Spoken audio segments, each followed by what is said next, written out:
नमस्कार। आज हूँ अगस्ट मास शुक्रवार 14 तारीख। आसतु नजर पकाइबा कौन रही राज्यर तथा देश विदेशर न्यूज गुड़िक उपर।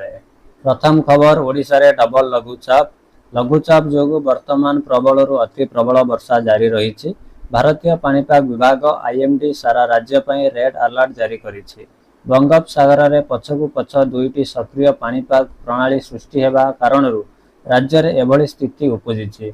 लघुचाप प्रथम सिस्टम पर उत्तर पश्चिम बंगोपसागर रे आउ एक स्पष्ट चिन्हित लघुचाप क्षेत्र सृष्टि होईछि, जहा द्वारा अधिक घनीभूत हेबारे लागिछि। यही डबल सिस्टम प्रभाव रे आसंता अगस्ट मास 17 तारीख पर्यंत सारा राज्य रे तुआकु तुआ वर्षा लागी रहिबो। गत 24 घंटा मध्य रे सर्वाधिक बालेश्वर जिले में 137 मिलीमीटर वर्षा रेकर्ड करा जायछि।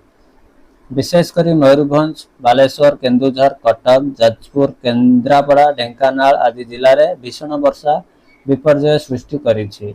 प्रबल वर्षा को दृष्टि में रखी मयूरभंज जिलार समस्त शिक्षानुष्ठान को तुरंत बंद घोषणा करा जायछि।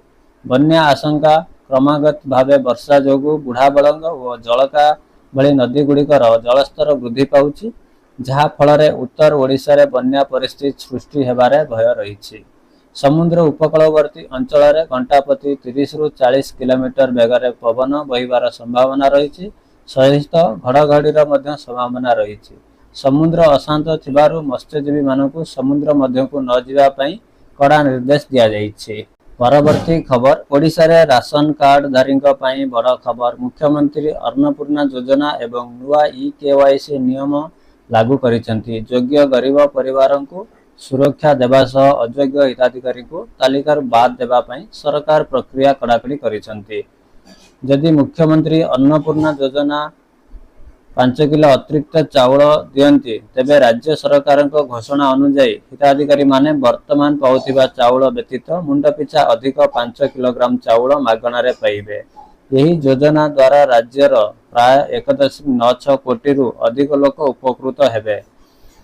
सरकार स्पष्ट करिसेंती जे कोनोसी योग्य गरीब परिवारंको राशन कार्ड कटाजिबो नाही।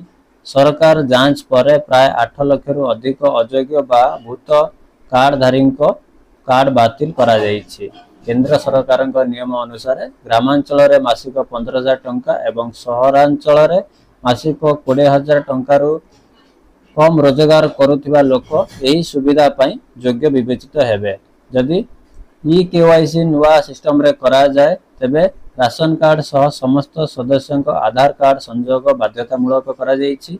जदि आपणक परिवार रे कोनोसी सदस्यों ई-केवाईसी बाकी अछि, तेबे तुरंत निकटस्थ राशन डीलर पाखक जाई बायोमेट्रिक फिंगरप्रिंट द्वारा जांच कराई नियंतु। परवर्ती खबर, 2026 मसीहा 80तम स्वाधीनता दिवस अगस्ट 15 अवसर रे ओडिशा सरकार पक्षरु जिला स्तरीय पताका उत्तोलन पाई मंत्री और प्रशासनिक अधिकारी मानक एक सूचना प्रकाश पाई। राजधानी भुवनेश्वर रे मुख्यमंत्री मोहन चरण माझी जातीय पताका उत्तोलन करिवे। सेहीपरि उपमुख्यमंत्री के.बी. सिंहदेव कलाहांडी, उपमुख्यमंत्री प्रभाती परिडा सुंदरगढ़ एवं मंत्री मानिकर तालिका जदि चेक करिबा, तेबे सुरेश पुजारी कटकरू, रवि नारायण नायक अनुगुलरू, नित्यानंद गंड मालकानगिरी, कृष्णचंद्र पात्र संबलपुर, पृथ्वीराज हरिचंदन गंजाम, डाक्टर मुकेश महालिंग रायगड़ा, विभूति भूषण जेना कंधमाल,